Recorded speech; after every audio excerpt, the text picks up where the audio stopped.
Welcome to Christian Podcast, where we look at the world and, well, our own lives through a Christian lens. Today's topic is really foundational: Christian love, a guide to relationships. Biblicate. We're going to dive into some really powerful insights today. We're drawing from the article Rebuilding Relationships with Christian Love, a biblical perspective on family, acquaintances, and strangers. It's quite something, this piece. And it's actually inspired by observations from Mr. Mawaidu, the Chinese cultural commentator. His thoughts on treating family, acquaintances, and strangers really resonate, surprisingly, with biblical ideas. So our mission, if you like, for this deep dive is to explore how anchoring our relationships in Christ's love can, well, fundamentally reshape how we see and engage with all kinds of human connections. We want to blend those timeless biblical truths with the very real challenges we face today. So how these Christian principles aren't just nice ideals, right? They're meant to be a practical, sort of transformative guide for every interaction. Exactly. And what's truly fascinating here, something the source material really brings out, is that Christian relationships aren't just, social things, not just rules for getting along. No, they're framed as sacred reflections of God's own character. It gives us this profound biblical framework for, well, transforming our families, deepening friendships, and even finding the courage to embrace strangers as neighbors. You could almost picture God as the master weaver, creating this amazing tapestry of love through all our connections. And that tapestry should reflect his glory back to the world. Okay, let's start pulling on that first thread then. Treating family with reverence. The article calls the family a divine institution, not just a social one. So biblically speaking, what's the cornerstone? What does the Bible establish as the foundation for family relationships? Well, the Bible is incredibly clear right from the start. Genesis 2.24 lays it out. Therefore, a man leaves his father and mother and is united to his wife, and they become one flesh. No, this isn't just about marriage, though that's key. It's more like a blueprint. It stresses both that deep covenant commitment, a lifelong thing, and importantly, the need for healthy boundaries, forming a new distinct unit that's vital for its health. That's powerful. And I think many of us, we see the struggle with boundaries today, don't we? Blurred lines between parents and adult kids, or extended family maybe getting a bit too involved. So how does Scripture actually model that balance, that love with boundaries within the family, especially when things get complicated? The ultimate model given is just profound. It's Christ's love for the church, right there in Ephesians 5.25. Husbands are called to love sacrificially like Christ loved the church, gave himself up, and wives to honor respectfully. But it's deeper than just roles. It's really about a sacrificial, discerning love, a love that genuinely seeks the best for the other person, even if it means making tough choices or personal sacrifice. It's a love that knows when to step in, maybe financially support an adult child, for instance, but also when to step back and allow them to learn from consequences. That discernment, that wisdom is absolutely key. Right, that makes sense. The article also mentions parental responsibility and providing for relatives. What specific biblical teachings guide parents there? And what about adult children caring for relatives? There seems to be a tension sometimes, doesn't there, through caring and controlling, or maybe obligation versus enabling someone. Oh, absolutely. And the Bible holds that tension beautifully. We've got Proverbs 22.6. Train up a child in the way he should go. Even when he is old, he will not depart from it. See, that highlights guidance over control. It's about nurturing, equipping kids for life, not, dominating them. And then you have 1 Timothy 5.8, which is quite strong, almost stark. If anyone does not provide for his relatives, he has denied the faith and is worse than an unbeliever. So it balances that practical, material care with spiritual nurture. Our faith has to show up in how we support our own family. It's about responsibility, but not stifling growth. Can you think of any biblical examples that really show this love with discernment and action within families? Because it sounds good in theory, but seeing it lived out, well, that helps connect the dots. I imagine it's not always simple. Oh, definitely not simple. But a truly beautiful example is the story of Ruth and Naomi.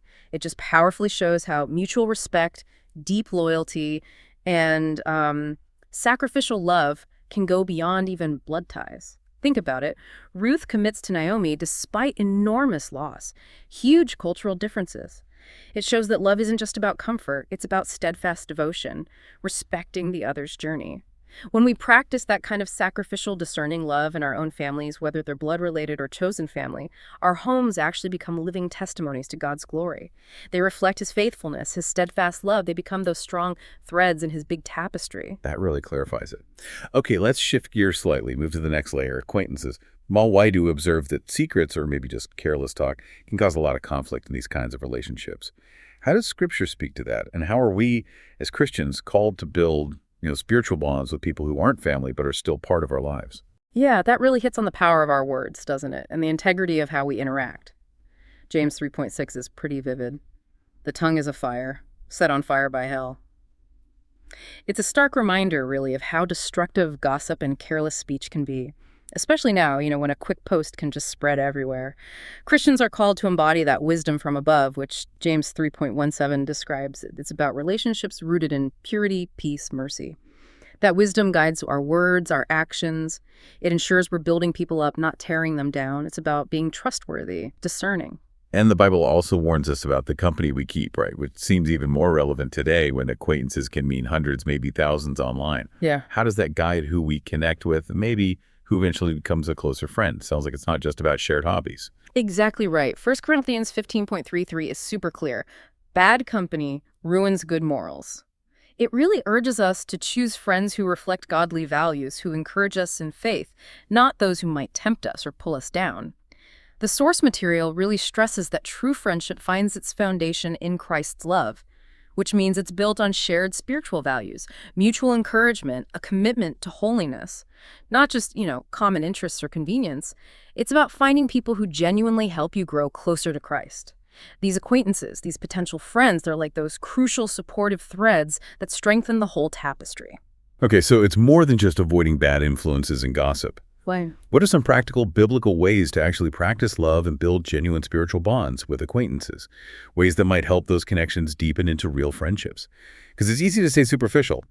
How do we go deeper? Well, there are some powerful models in Scripture. Proverbs 27.6 reminds us, faithful are the wounds of a friend. That points to accountability and love, right? Sometimes the most loving thing is to speak a hard truth, even when it's uncomfortable. Then you have Jesus washing his disciples' feet, John 13. That's a picture of profound, humble service, being willing to serve others, even in small ways, without expecting anything back. And it's not just about keeping secrets, but Galatians 6.2 urges us, bear one another's burdens, and so fulfill the law of Christ. These aren't just polite chats. These kinds of friendships become lifelines for spiritual growth. They reflect the body of Christ, where we support each other, those vital connecting threads again. Okay, now this is where it gets really fascinating for me, especially today. We live in an age of, increasing digital isolation. We might interact more with screens than people sometimes. How does Christian love reach out to total strangers? What biblical teachings guide this idea of warmth towards people we don't know at all? The absolute core command anchoring this is love your neighbor as yourself, Matthew 22.39. And biblically, neighbor isn't just the person next door, it's really anyone we encounter. Jesus' parable of the Good Samaritan in Luke 10. That's the perfect illustration. It just shatters cultural, ethnic, religious divides. It shows compassion and action, demonstrating that our neighbor is literally anyone in need, whoever they are, whether they can repay us or not. It's radical, a call to see the human in everyone. I remember the article mentioning hospitality to strangers specifically.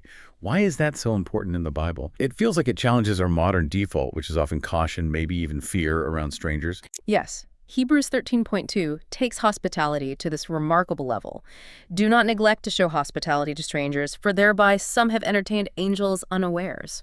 Wow, that just challenges us, doesn't it? To look beyond our first impressions, beyond suspicion or just indifference, to consider that every stranger holds this potential for a divine encounter. And if you connect that to the Old Testament, Leviticus 19.34 commands, you shall treat the stranger who sojourns with you as the native among you, and you shall love him as yourself.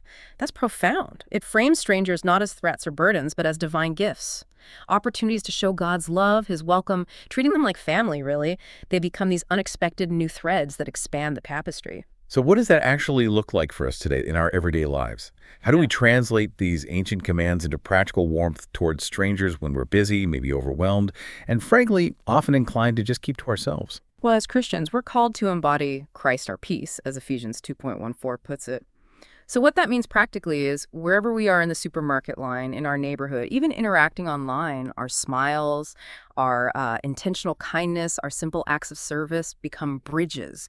They become ways to share Christ's love, to start breaking down those walls of suspicion, fear, indifference that so often define how we see strangers. It's about being a light, inviting connection, however small, and reminding ourselves that every single person is made in God's image. It really sounds like these Christian principles fundamentally change how we view all these relationships. The article used that image of a complex web, but then pointed to Christ as the divine weaver. How does Christ actually unite all these different types, family, acquaintances, strangers, into one body? How does he overcome all those natural divisions? Ephesians 2, verses 14 to 16 gives us the beautiful answer. For he himself is our peace, making peace through the blood of his cross. Through his sacrifice, Christ doesn't just reconcile us to God. He fundamentally dismantles those walls of hostility that separate people. He unites all believers, doesn't matter their background, their previous status, into one body, his church. His love is the glue, the divine thread pulling all these diverse connections, family ties, friendships, kindness to strangers, into one coherent, harmonious design. That's how his love becomes the unifying foundation for everything. So, okay, think about all these different relationships, from the closest family ties to maybe just a brief encounter with a stranger.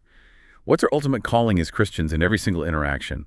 How do these principles guide us practically? Our ultimate calling, I think, is summed up in Matthew 5.9. Blessed are the peacemakers. And that's not passive, right? It's active, intentional. It means practicing that love with boundaries in families, making sure care doesn't smother, but always seeks the other's highest good. It means upholding truth with grace in friendships, being authentic, holding each other accountable even when it's tough. And towards strangers, it means radiating light in darkness, offering welcome, compassion, breaking down barriers. It all comes back to 1 John 4.19. We love because he first loved us. That love is the source, the motivation for everything, and it transcends all those divisions we create. In a world that feels so often fragmented, polarized even, what's the ultimate impact? What's the tangible result when Christians really live out this kind of unifying love across all their relationships? What does that finished tapestry look like? Well, when we consistently try to sow peace in our families, nurture truth and grace in friendships, and intentionally extend hope and warmth to strangers, our lives become like living letters, epistles read by the people around us. They bear witness to God's transforming power. We are, in effect, weaving that beautiful tapestry of love that glorifies God. And the ultimate impact, Jesus said it himself in John 13.35. By this, everyone will know that you are my disciples, if you love one another. Our relationships become the clearest proof of the faith we say we have. They reflect his very nature. Wow. We've certainly covered a lot today, from treating family with reverence, thinking about those boundaries, to building real spiritual bonds with acquaintances, and then extending that warmth, that hospitality, even to complete strangers. And see how it's all rooted deeply in Christ's unifying love. Yes, and to maybe just summarize, Christian relationships aren't simply social rules or constructs. They're meant to be sacred reflections of God's own character, his nature. When we anchor our interactions in Christ's love, we really can transform our family dynamics, deepen friendships, and start embracing strangers as the neighbors God calls them to be, gifts even. So let's try to walk in the light of Scripture, trusting that, as Galatians 5 says, the fruit of the Spirit is love, joy, peace, patience, kindness, goodness, faithfulness, gentleness, self-control. When we do that, we honor God, and we tangibly help build a world where his kingdom can be seen, even now. It really comes down to 1 Corinthians 13. So now faith, hope, and love abide, these three, but the greatest of these is love. So as you're reflecting on everything we've talked about today, maybe think about this. What's one specific practical step you could take this week? Just one thing, to more fully embody Christ's love in one of your relationships, whether that's with a family member, an acquaintance you see often, or maybe even a stranger you encounter tomorrow. Thank you so much for listening. We'll see you next time.